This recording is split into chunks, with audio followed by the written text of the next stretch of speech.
In this video, we're going to be talking about the timpani solo from the Firth book, The Solo Timpanist, and this is for option 3. It's number 11, and it's on page 23. The first thing that you can do is rejoice that there is no tuning. However, don't get too happy too quickly. The hard part of this one is the speed. It says dotted half note equals 69, but that is actually quite fast when you have to deal with the passages involved. So the first thing we're going to talk about is the cross-sticking. Cross-sticking is when you move your hands over each other, kind of like this, and I would recommend cross-sticking several times in this solo because of the speed. It really allows for a smooth transition between drums. Now, some of you are going to want to double. You're going to want to do a quick double between drums in order to avoid the cross-sticking. And I would recommend first at least practice the cross-sticking passages and see if you can get better at them before you just immediately jump to a double. If your cross-sticking is just awful and you have to double, then I guess it's okay. But as a teacher, I would always recommend to my students to practice the technique first before just completely bailing on it. The most difficult cross-sticking passage is going to happen in measures 20 and 21. You're going to have to go pretty fast between the low G and the high E with your left hand. What's going to help you is if you keep your torso as the main thing moving. What you don't want to do is move your hips over around from the G to the E. You're really going to want to try and move very quickly like that. I'll demonstrate this for you.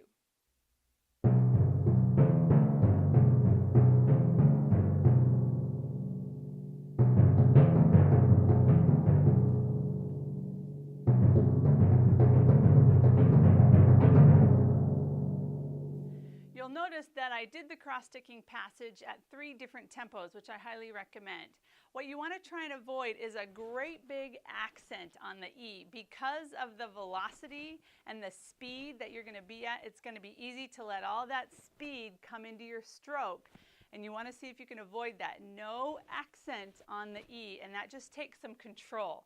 You'll get it with practice. If you can do measures 20 and 21 at that speed, doing a cross stick, you can do everything else in the piece. I have added cross sticks where I feel comfortable. When you watch me play it, you may feel comfortable in those passages. Maybe you have a different sticking that you would like to do. There's a lot of correct sticking. My only recommendation is to avoid that double sticking first. Try the cross stick. If you need to double stick, you can add it later. Let's talk about the rolls.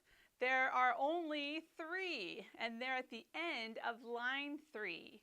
You're going to play a roll on the C, the D, and the E. Just do what it says. It has the accent at the beginning of the roll, not at the end. So you're not going to do a big, huge release at the end. You're going to do it at the beginning of the C, the D, and the E. They all happen on beat 2, so it kind of messes with your timing a little bit. But if you can just avoid that big accent on the end, that would be great. Just as a reminder, when we go to timpani, all rolls are single stroke rolls.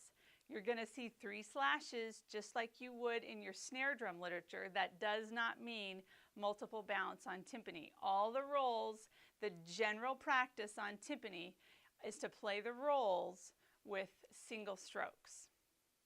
My final technical comment for this etude is dampening. There's only 1. Obviously not a lot when you're going this speed. The last measure has a fermata on beat 2. I have chosen to do what we call a simultaneous dampen on beat 1. So when I strike the G, I will dampen it at the exact same time I strike the C on beat 2. So it's a simultaneous dampen.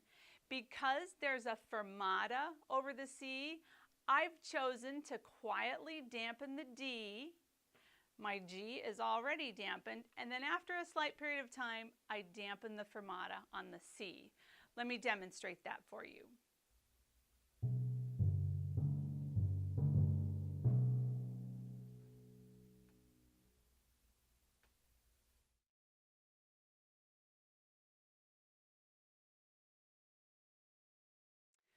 So I've already mentioned the tempo considerations with this etude. I have a couple more musical comments to address.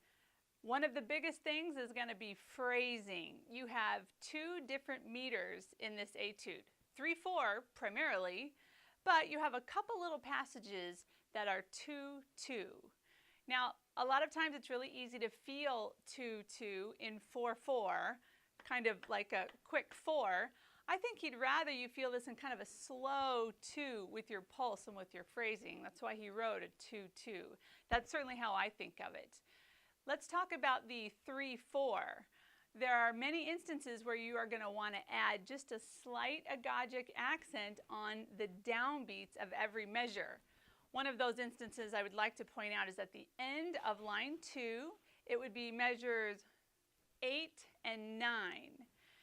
In this passage, it's almost easier to feel these two rhythms from the G up, so you almost want to put an accent on the G and go.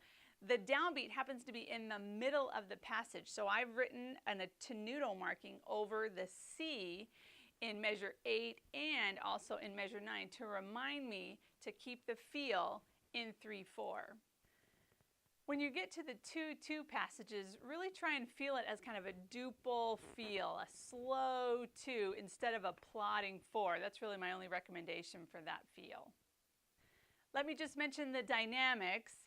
You obviously have a lot on the page, and in fact, the composer has written an entire paragraph on the opposite page of this etude in the method book. The entire paragraph is about the dynamics, nothing else.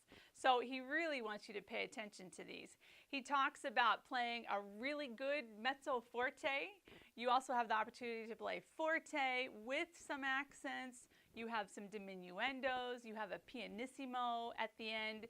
Really exaggerate those so you can show off that musical maturity.